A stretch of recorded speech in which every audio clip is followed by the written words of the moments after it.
Assalamualaikum warahmatullahi wabarakatuh. Hai semuanya, kali ini saya akan menceritakan tentang sumpah pocong yang dilakukan wanita muda. Tetapi dia berdusta dan akhirnya dia meninggal dengan cara mengenaskan dan sosoknya menghantui orang terdekatnya. Langsung saja kita mulai ceritanya. Mudik Wingit dimulai.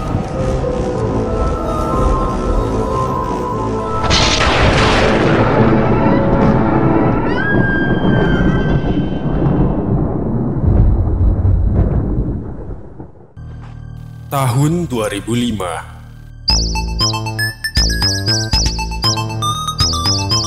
Halo, assalamualaikum Pak. Halo, waalaikumsalam Dung. Gimana kabarmu? Gimana kuliahmu? Alhamdulillah semua lancar Pak, kabar saya sehat. Bapak Ibu sehat kan? Syukurlah Le, Bapak Ibu sehat. Kemudian seketika hening.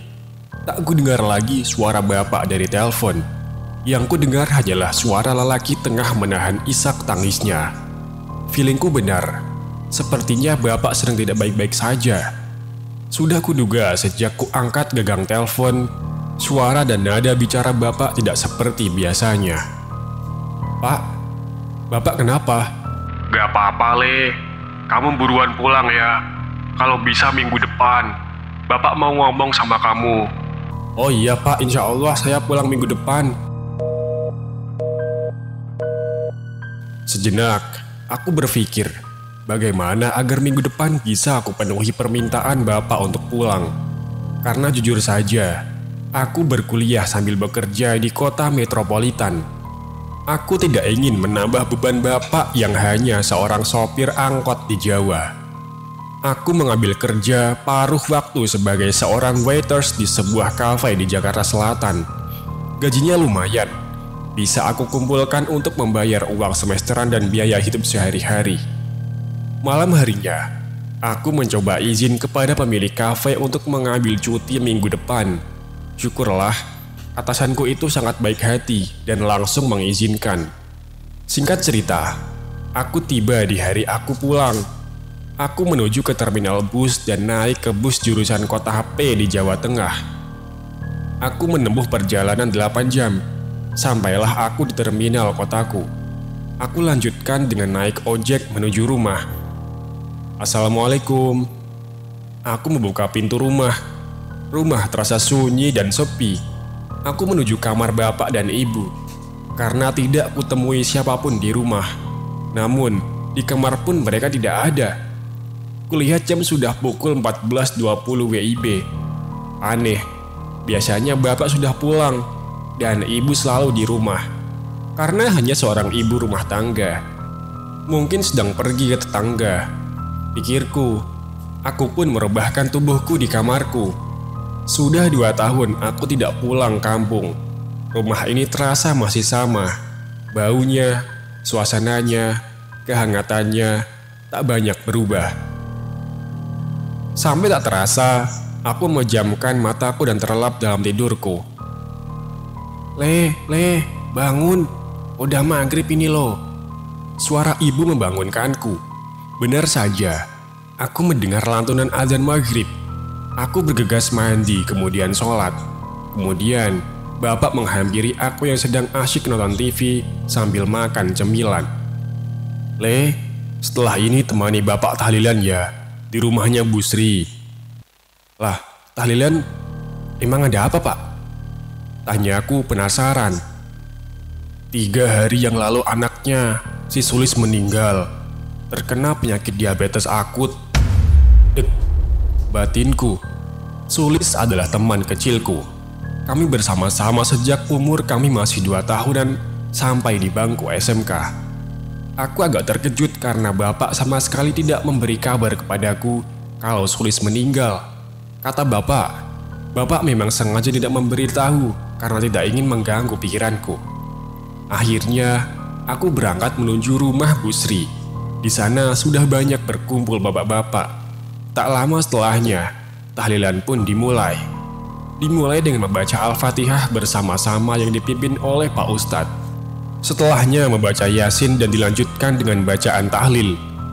Orang-orang desa umumnya akan memejamkan mata sambil menggoyangkan kepalanya ke kiri dan ke kanan ketika membaca lafaz La ilaha illallah yang diulang-ulang.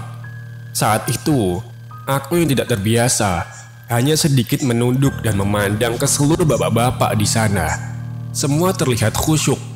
Ada juga yang mengantuk. Tiba-tiba, telingaku berdenging sangat kencang sampai terasa nyeri. Saking sakitnya, aku sampai refleks menutup telingaku dengan kedua tanganku. Aku mendesis kesakitan, namun anehnya, bapak yang ada di sampingku sama sekali tidak bergeming, padahal aku mengadu cukup keras. Bapak tetap fokus membaca tahlil. Lalu samar-samar, aku melihat ke arah kaca jendela karena kebetulan aku duduk di depan kaca jendela yang mengarah langsung ke teras dan halaman depan. Di sana, aku melihat bayang-bayang putih berwujud pocong, dan wajah itu aku mengenalinya. Dia adalah almarhum Sulis temanku. Wajahnya hitam, menatapku nanar. Ada gambaran kesedihan yang tak mampu dia sembunyikan. Tak lama setelah itu, sosok Sulis menghilang. Seketika itu pula, denging di telingaku berhenti. Tahlilan selesai. Seperti biasa, keluarga Sulis membagi-bagikan nasi berkat. Aku dan bapak pun bergegas pulang.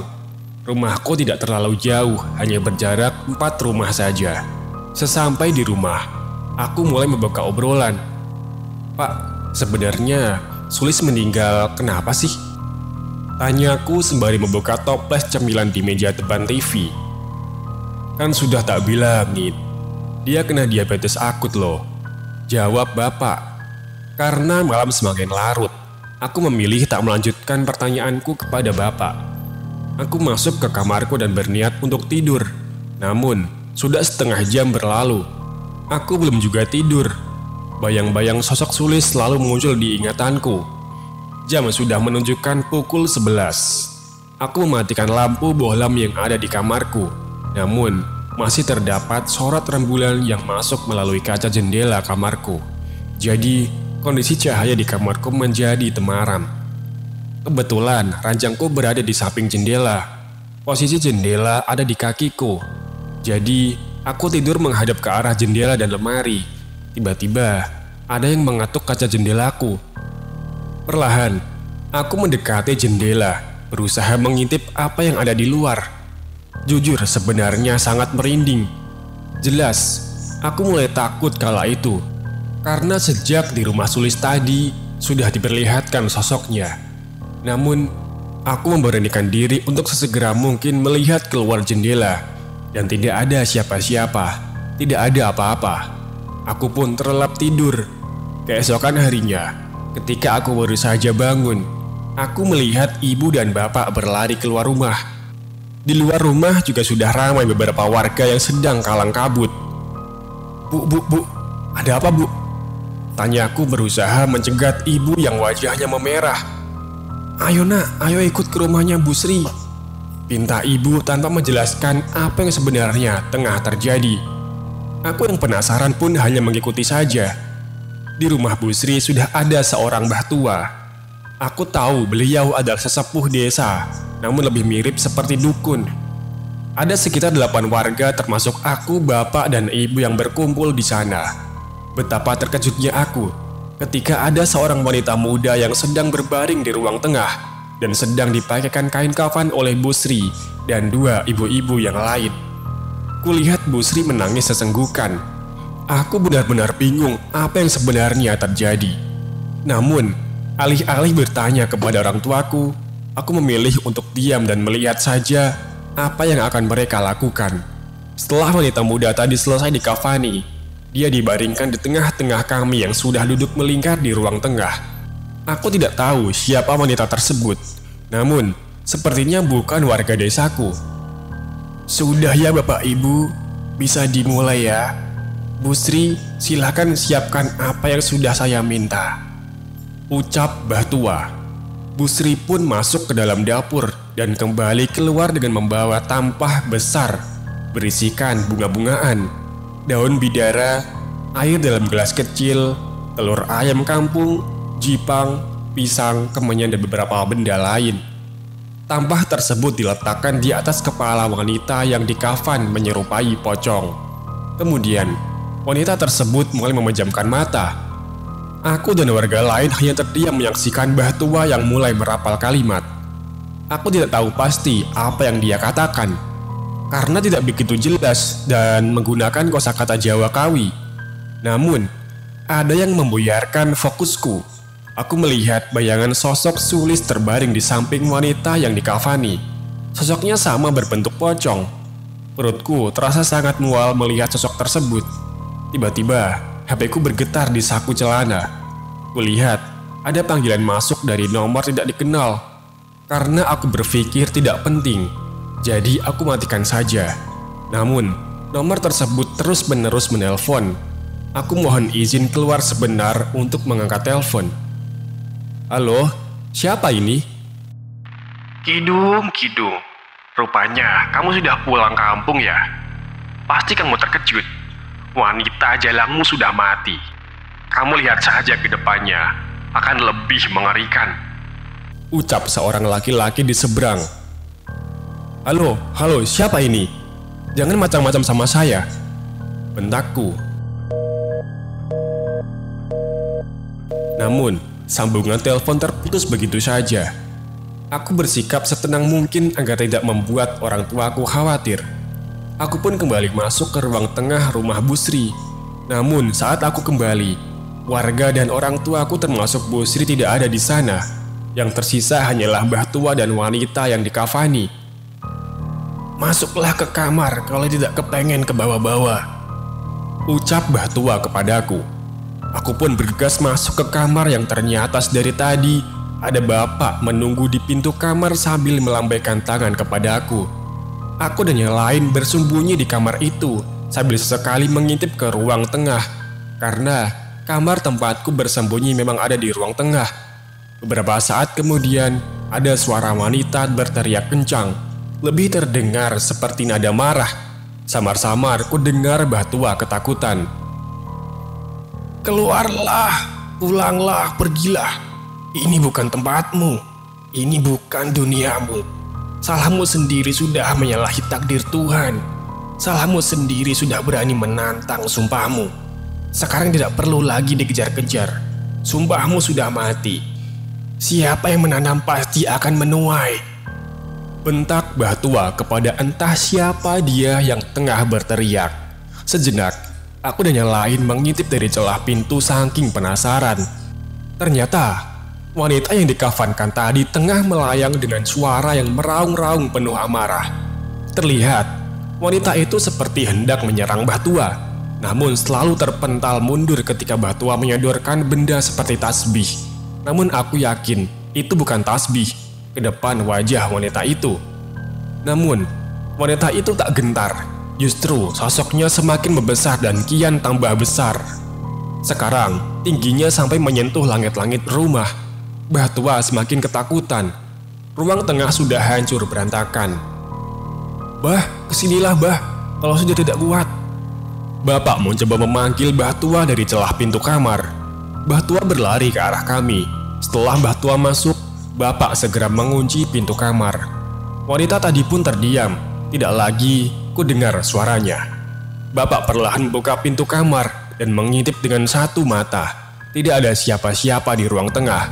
Entah kemana wanita itu pergi. Namun, teriak wanita itu mengejutkan kami semua. Dengan wajahnya yang dihadapkan langsung di depan wajah Bapak. Wajahnya yang telah memerah dengan urat-urat yang menonjol, mata yang melotot dan darah yang terus keluar dari mulutnya. Bapak sangat kaget dan membanting pintu keras-keras. Bunyi pintu seperti dipukul-pukul menggunakan kepala. Gimana ini, Mbah? Tanya Pak Soni, salah satu warga kepada Mbah Tua. Sudah, sabar dulu.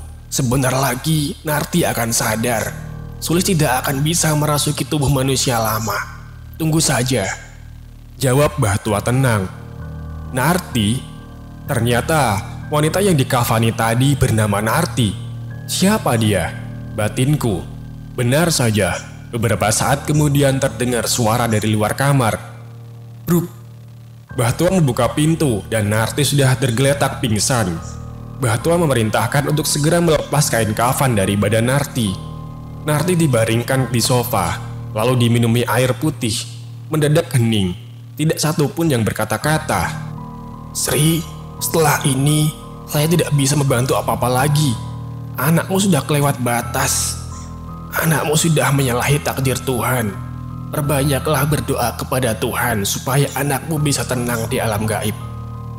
Celetuk Mbah Tua membuyarkan kesunyian di rumah Bu Sri. Bu Sri hanya mengangguk pasrah. Ada raut kesedihan di wajahnya. Kami pun segera membubarkan diri. Mbah Tua menggendong Narti yang belum terlalu sadar. Sesampai di rumah, aku membuka obrolan dengan ibu yang hendak memasak. "Bu, tolong jangan ditutup-tutupi lagi. Sebenarnya, apa yang terjadi kepada Sulis? Kok bisa begini?" Tanyaku mendesak ibu. Awalnya, ibu masih menolak untuk bercerita. Namun, aku terus memaksa. Akhirnya, ibu menceritakan apa yang terjadi kepada Sulis. Sudut pandang ibu. "Sulis, ibu tahu betul bahwa dia adalah teman dekat anakku. Mereka sudah bersama-sama sejak mereka umur 2 tahun. Bahkan, dulu ketika aku dan Bu Sri hamil anak kami sempat punya rencana untuk nantinya ketika anak kami dewasa, kami akan menjodohkan mereka. Bukan tanpa alasan. Bu Sri pun karibku sejak bangku SMP. Sampai akhirnya, kami sama-sama menikah dan hidup bertetangga. Sulis adalah gadis yang manis, matanya kecil, hidung mancung dengan lesung pipit yang menawan. Dulu aku sangat berharap bahwa kelak Sulis akan menikah dengan anakku, Kidung. Namun, sejak Kidung merantau ke Jakarta untuk kuliah, sepertinya hubungan mereka berdua menjadi renggang. Kidung jarang pulang kampung, sedangkan Sulis telah bekerja di sebuah koperasi rumah sakit daerah. Mereka sama-sama sibuk, mungkin tidak pernah sempat saling melempar kabar. Akhirnya, pada akhir tahun 2004, aku dan Bu Sri sempat berunding kecil-kecilan. Kami berencana untuk mengomunikasikan niat baik kami kepada Sulis dan Kidung. Aku ingin setelah Kidung wisuda, segera melamar Sulis untuknya. Namun, pada pertengahan Maret 2005, ada berita kurang baik geger di desa. Kabarnya, Sulis terpergoki berzina dengan seorang pemuda di gubuk tengah sawah, tak jauh dari rumahnya. Namun meski begitu, Sulis masih mengelak bahwa dirinya tidak berbuat asusila. Dia mengakui bahwa memang sedang berpacaran dengan seorang pemuda di gubuk tengah sawah malam itu. Namun, mereka hanya sebatas ngobrol santai dan menikmati semilir angin di sawah. Berita cepat menyebar dari mulut ke mulut. Maklum orang desa. Aku sempat bertanya kepada Bu Sri, namun dia pun mengelak dan membela anaknya. Sejak beredarnya berita tersebut, Sulis seperti dikucilkan di pergaulan desa. Orang-orang membicarakannya. Sulis menjadi jarang terlihat keluar rumah. Dia keluar hanya ketika berangkat dan pulang kerja. Bu Sri pun memilih menarik diri dari lingkungan sekitar yang masih biasa serawung atau kumpul-kumpul. Hanyalah Pak Rizwan suaminya. Pak Rizwan selalu bersikap seolah tidak terjadi apa-apa dengan anaknya. Sampai suatu ketika, saat Pak Rizwan ronda bersama ketiga warga lain, Pak Rizwan dibuat marah besar karena celetukan dari salah satu teman rondanya, Pak Edi. Pak Edi secara sadar mengatakan bahwa anaknya mirip seperti wanita jalang, tidak punya sopan santun. Pak Edi juga memojokkan Pak Rizwan agar Pak Rizwan selalu menjaga anak gadisnya serta mengajarkan pentingnya harga diri. Terjadi perdebatan panjang malam itu. Warga sekitar rumahku ramai dibuatnya karena Pak Rizwan dan Pak Edi sempat baku hantam. "Jangan berani-berani menjelek-jelekan anakku. Anakku tidak melakukan hal seperti itu. Anakku cuma kena fitnah dari mulut-mulut laknat kayak kalian semua." Pak Rizwan mengamuk pada malam itu. Padahal banyak warga yang menonton perdebatan mereka.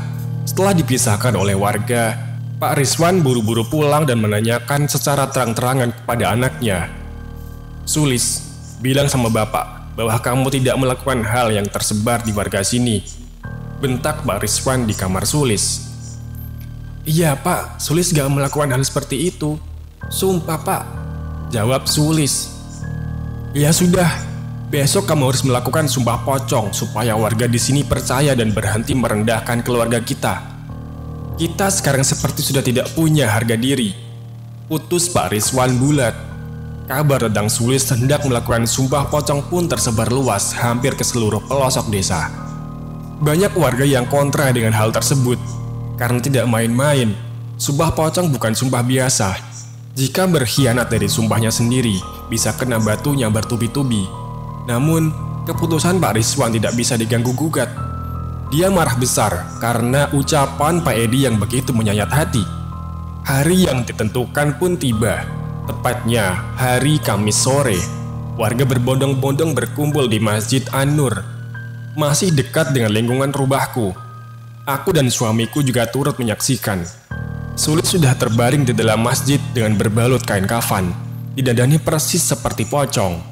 Lalu di sana ada Mbah Gandon atau Mbah Tua sesepuh desa yang sudah bersiap membimbing ritual sumpah pocong. Ada pula Pak Ustadz yang ikut mendampingi.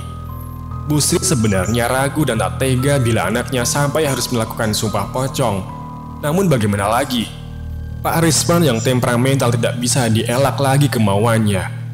Sumpah pocong dimulai dengan ceramah dari Mbah Gandon dan Pak Ustadz yang menjelaskan maksud dari diadakannya sumpah pocong oleh Sulis, yaitu hendak meluruskan kabar yang beredar di masyarakat tentang dirinya.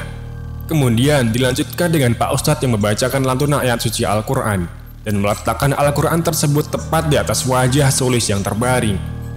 Pak Ustadz pun meminta Sulis untuk mulai berkata fakta yang sesungguhnya. Dengan lantang, Sulis mengatakan bahwa dirinya sama sekali tidak pernah berzina dan berbuat asusila di gubuk tengah sawah. Sulis mengaku salah karena sudah berpacaran di sana yang mengundang kecurigaan warga. Namun, dia sama sekali tidak melakukan hal yang melewati batas. Sulis bersumpah jika dia berdusta dengan ucapannya, dia akan mati dalam keadaan mengenaskan dan arwahnya nanti akan gentayangan mengganggu keluarga dan orang-orang terdekatnya. Setelah selesai mengucap sumpahnya, warga mulai berbisik-bisik satu dengan lainnya. Mbah Gandon hanya terdiam tanpa sepatah kata pun. Pak Rizwan dan Busri juga hanya tertunduk lesu, sadar bahwa mereka pun sebenarnya tidak yakin yang diucapkan anaknya adalah sebuah kejujuran. Sumpah pocong sudah dilakukan, namun hasilnya nihil. Warga desa tetap menggibah Sulis. Terlebih, ada desas-desus baru katanya Sulis hamil. Hal tersebut diketahui oleh tetangga samping rumah Sulis persis, yang tidak sengaja mendengar percakapan Sulis dan Busri. Katanya, Sulis memohon maaf sebesar-besarnya kepada ibunya, karena dia sebenarnya telah berzina dan saat itu telah mengandung. Tetangganya itu bisa mendengar karena rumah mereka sangat berdekatan. Kabar kembali merebak dan semakin memburuk. Sulis sampai berhenti bekerja.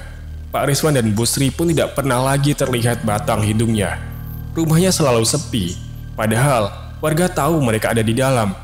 3 bulan kemudian, tengah malam, aku sangat terkejut mendengar pintu rumahku digedor-gedor. Aku dan suamiku bergegas ke depan. Ternyata itu adalah Busri. Keadaannya sudah menangis sejadi-jadinya dan memohon pertolongan. Katanya, Sulis sakit keras, badannya telah lumpuh total, hanya mampu terbaring di ranjangnya. Matanya selalu melotot, ada borok di sekujur tubuhnya. Padahal, perutnya semakin membuncit karena janin yang dikandungnya. Busri memohon untuk mengantar Sulis ke rumah sakit, karena waktu itu hanya keluargaku yang memiliki mobil. Akhirnya, tanpa pikir panjang, aku dan suamiku mengantar Sulis saat itu juga. Sulis sudah seperti mayat hidup bila kulihat. Matanya terbuka, masih bernafas, namun tidak bisa diajak bicara dan tidak mampu bergerak. Borok di sekujur tubuhnya berbau sangat busuk. Sesampai di RS, Sulis langsung ditangani oleh dokter. Hampir 3 jam kami menunggu hasil pemeriksaan dokter. Setelah itu, kami ketahui bahwa Sulis menderita diabetes akut yang membuat sekujur tubuhnya terluka dan bernanah. Setelah 1 hari dirawat, Sulis akhirnya menghembuskan nafas terakhir. Beruntung, kata dokter, janin dalam perutnya belum memiliki nyawa, bentuknya pun belum sempurna. Busri dan Pak Rizwan sangat terpukul atas kematian Sulis. Warga yang ramai melayat ke rumahnya justru memperlihatkan kebengisan mereka. Bahkan tak segan saling berbisik satu sama lain dan berkata bahwa ini adalah bukti kedustaan sumpah Sulis. Mampuslah, orang sudah kepergok gitu kok yang masih ngelak. Malah berani-beraninya sumpah pocong. Inilah sudah kena karmanya, ucap salah satu seorang warga di sampingku. Sulis segera dimakamkan. Malam harinya, seperti biasa, keluarga Sulis mengadakan tahlil 7 harian. Tepat di hari keempat setelah kematian Sulis, Kidung pulang kampung. Sudut pandang ibu selesai. Aku mencoba mencerna apa yang diceritakan ibu, namun rasanya masih tidak percaya bahwa Sulis seperti itu. Memang, aku sempat ada perasaan suka saat SMK, namun perasaan itu sudah mulai pudar sejak aku merantau di Jakarta. Aku masuk ke kamarku dan mengotak-ngatik HP-ku. Aku melihat nomor tak dikenal yang tempo hari mendadak telepon. Aku coba panggil nomor tersebut, namun ternyata sudah tidak aktif. Aku sangat penasaran siapa sebenarnya laki-laki di telepon kemarin. Kenapa sampai mengancam aku? Sudut pandang Busri. Setelah kematian anakku, aku seperti kehilangan semangat untuk hidup. Terlebih Sulis anak semata wayang, karena rahimku yang diangkat beberapa bulan setelah Sulis lahir. Malam pertama setelah Sulis dimakamkan, aku benar-benar tidak bisa tidur. Aku membayangkan sedang apa anakku di sana. Apakah sedang disiksa atau sedang bahagia? Suamiku terlihat sangat stres karena dia yang menyuruh Sulis untuk melakukan sumpah pocong. Tak disangka, Sulis berdusta dengan sumpahnya. Salah apa aku mengadung dia? Rasanya aku tidak pernah ngidam yang macam-macam. Dari kecil, selalu kuajarkan etika dan sopan santun. Namun, kenapa Sulis menjadi seperti itu? Tega membohongi kedua orang tua dan berani-beraninya melakukan perbuatan tidak senonoh. Terkadang, rasa amarah muncul dalam benakku. Karena ulah Sulis yang begitu bodoh sudah hampir menghancurkan keseluruhan hidupku dan suamiku. Tetapi, setelah itu aku kembali tersadar. Bagaimanapun keadaan anakku, dia tetap anak yang dulu kukandung. Dia anak yang kubesarkan dengan cinta. Dia anak tersayangku. Namun, tiba-tiba, suara pintu belakang diketuk membuyarkan lamunan dan pikiranku yang berkecamuk. Aku bergegas ke dapur dan membuka pintu belakang. Tidak ada siapa-siapa. Aku menuju ruang tengah, hanya ada suamiku yang tengah tertidur lelap di sofa. Terdengar kembali suara ketukan di pintu depan. Saat aku hendak membuka, suara ketukan pindah ke pintu belakang. Begitu seterusnya, bolak-balik depan belakang. Lalu aku coba tunggu di kaca jendela depan yang langsung menghadap ke teras dan halaman. Aku mengintipnya dari celah gorden. Ternyata, itu adalah sosok pocong yang melayang-layang mengetuk-ngetukkan kepalanya di pintu. Sambil tertawa cekikikan, kemudian terbang memutari rumah dan mengetuk pintu belakang. Kakiku terasa lemas dan kaku. Aku ingin segera berlari dan membangunkan suamiku. Namun badanku benar-benar terpaku dan sulit digerakkan. Sampai tiba-tiba, sosok itu menyadari bahwa dirinya sedang diintip melalui gorden. Perlahan, dia melayang mendekat ke arah kaca jendela dan berdiam diri di depan wajahku persis. Hanya terpisah kaca. Itu adalah Sulis anakku. Wajahnya dipenuhi borok dan belatung yang menjijikkan. "Ibu, aku pengen pulang, Bu," ucapnya lembut dan pasrah. "Ibu, aku tidak punya teman di kuburan. Tolong bukain pintu, Bu." Namun, seketika wajahnya yang tadi teduh berubah menyeringai ke arahku. Matanya merah melotot dan ada taring di giginya. Aku hanya bisa gelagapan menyaksikan hal tersebut. Ingin berteriak pun, pita suaraku seakan habis. Hanya bisa bersuara seperti orang menggigau. Tak lama setelah itu aku pingsan. Ketika aku tersadar, aku sudah terbaring di kasur dan suamiku duduk di sampingku. "Bu, sudah sadar? Kamu tuh kenapa kok pingsan di ruang tamu?" tanya suamiku. "Ini jam berapa, Pak?" "Aku lama pingsannya," jawabku sekaligus bertanya balik. "Ini jam 2:30, gak lama, cuma 1 jam. Kenapa kok pingsan di ruang tamu?" Suamiku kian penasaran. Aku pun menceritakan detail kejadian yang tadi aku alami. Kayaknya Sulis gak tenang Pak di sana. Kita harus gimana ya? Apa perlu minta bantuan Mbah Gandon? Akhirnya, aku dan suami sepakat untuk meminta bantuan Mbah Gandon untuk sekedar menanyakan kepada Sulis apa yang dia mau. Mengapa masih mengganggu orang tuanya sendiri? Wah, anakmu tuh kualat Sri. Terlalu berani. Harusnya kalau memang berbuat ya berani mengakui. Lah ini kok malah ngelak sampai sebuah pocong segala. Dari awal kan aku sudah bilang ke kamu, Wan, jangan kamu korbankan anakmu sendiri. Mending kamu rawat itu bayi yang ada di perut Sulis. Ucap Mbah Gandon ketika aku dan suami menyambangi rumahnya. Aku bertanya kepada beliau, aku harus berbuat seperti apa? Mbah Gandon hanya menyarankan untuk melakukan sebuah ritual untuk memasukkan roh Sulis ke dalam tubuh manusia. Tujuannya untuk ditanyai apa kemauannya. Setelah itu, Mbah Gandon menyuruhku untuk mengadakan ruatan kecil-kecilan di rumahku untuk membersihkan rumah dan lingkungan sekitar dari hal-hal negatif. Aku dan suami pun menyetujuinya. Malam harinya, setelah aku bertemu Mbah Gandon, lagi-lagi sosok Sulis masih terus mengganggu aku dan suamiku. Tepatnya setelah acara tahlil 7 harian selesai, aku beberes piring dan gelas kotor. Aku berniat untuk langsung mencucinya. Sedangkan suamiku membereskan tikar di ruang tamu dan ruang tengah. Aku mencuci piring di wastafel dapur. Di samping wastafel ada rak piring. Kemudian di samping rak piring ada kamar mandi. Ketika aku sedang menyabun seluruh piring dan gelas kotor, tiba-tiba piring dan gelas yang ada di rak piring berbunyi-bunyi seperti ada yang menggoyangkan raknya. Kelunting, kelunting. Awalnya masih lirih. Aku melihat ke depan. Suamiku masih sibuk membereskan tikar. Kelunting, kelunting. Bunyi piring dan gelas semakin keras. Aku berhenti sejenak dari mencuci piring dan memperhatikan sesuatu di samping rak piring. Tepatnya agak di depan pintu kamar mandi. Ada sosok pocong yang sedang menggeliat-geliat di sana. Badannya menyenggol rak piring, namun beberapa saat kemudian hilang. Aku memilih mengabaikan hal tersebut dan melanjutkan pekerjaanku. Lalu, saat hendak tidur, suamiku bercerita. Katanya, tadi sewaktu sedang membereskan tikar di ruang tamu, samar-samar dia melihat sosok pocong di teras. Sosok tersebut hanya berdiam diri di sana. Pukul 1.20 dini hari. Tiba-tiba, lampu kamar mati saat kami sedang tertidur lelap. Namun masih ada sedikit pancaran cahaya dari luar melalui ventilasi jendela kamar. Kebetulan, ventilasi menghadap langsung ke arah lemari. Tak sengaja, aku melihat ke atas lemari. Aku melihat sosok Sulis ada di sana. Posisi duduk di atas lemari dengan kakinya yang ungkang-ungkang. Pak, lihat itu Pak.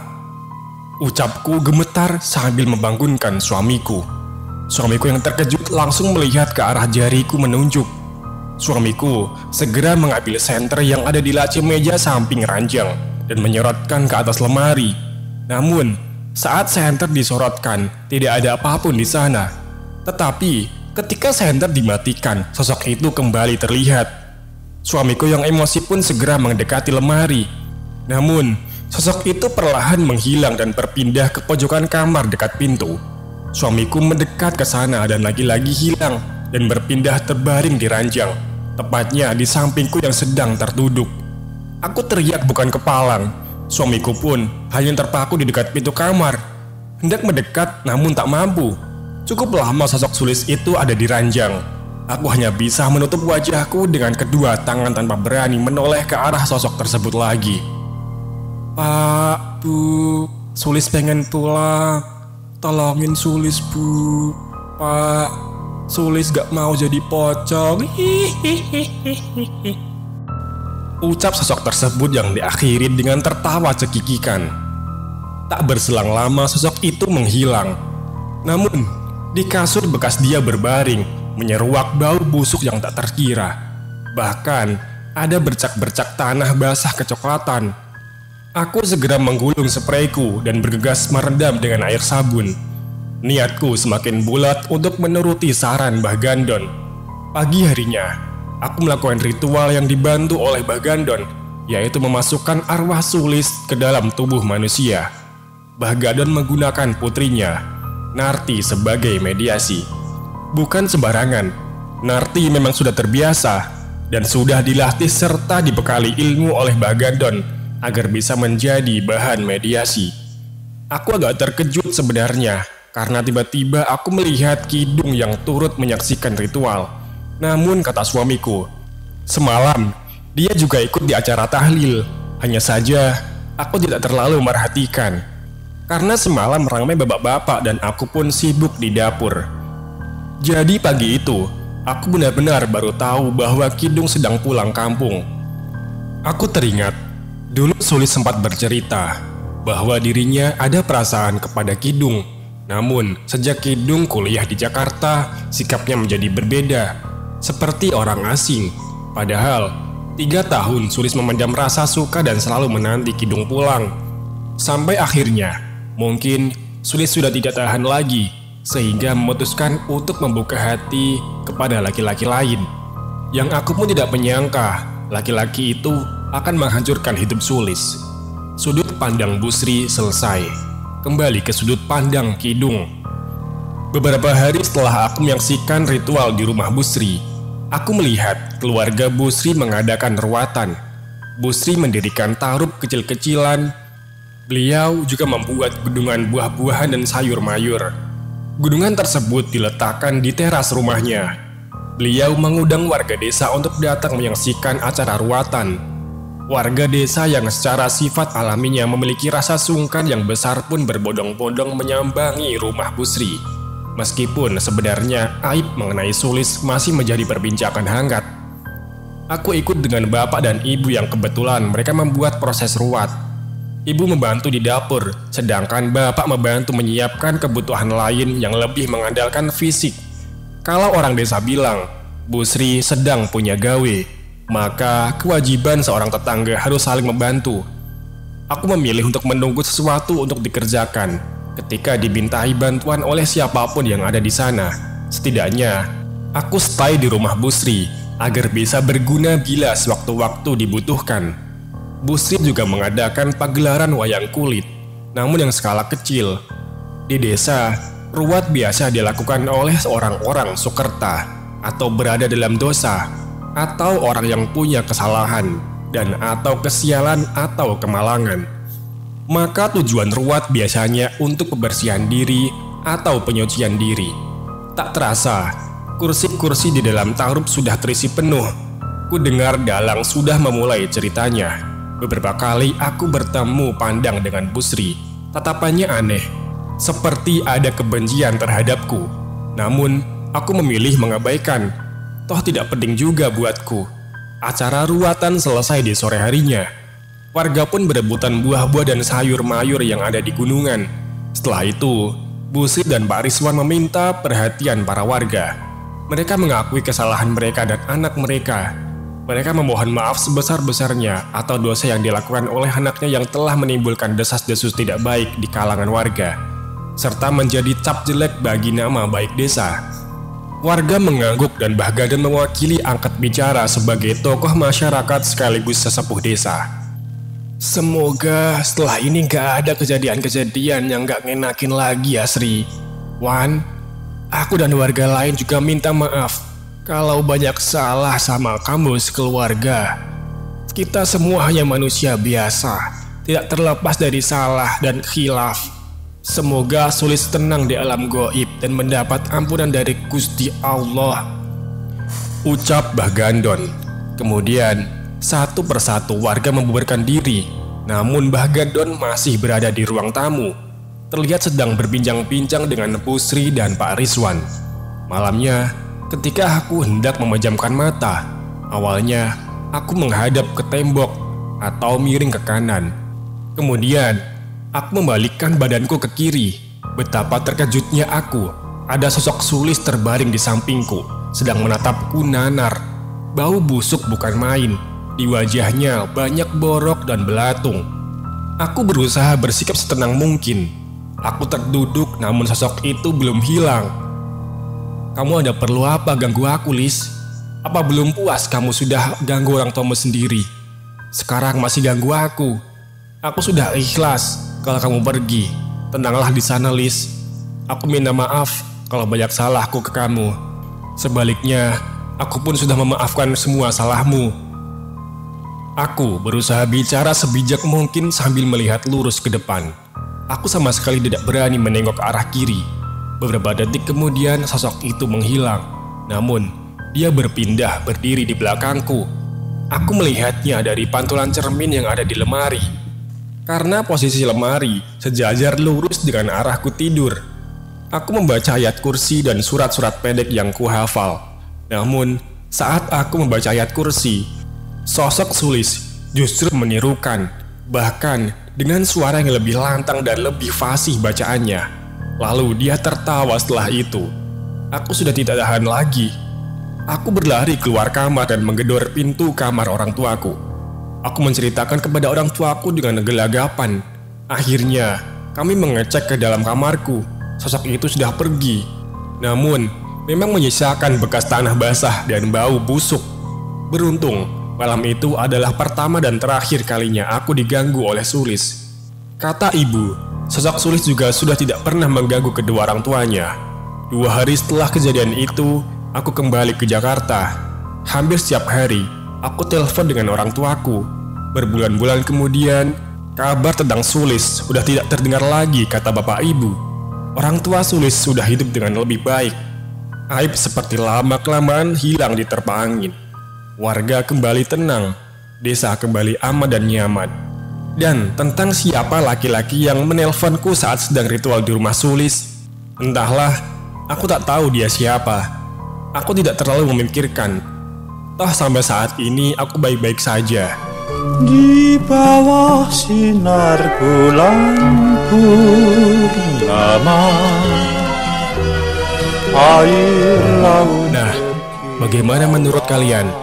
Coba tulis pendapat kalian di kolom komentar ya. Terima kasih yang sudah mendengarkan. Nantikan cerita-cerita horor lain di channel Udan Wingit. Jangan lupa subscribe.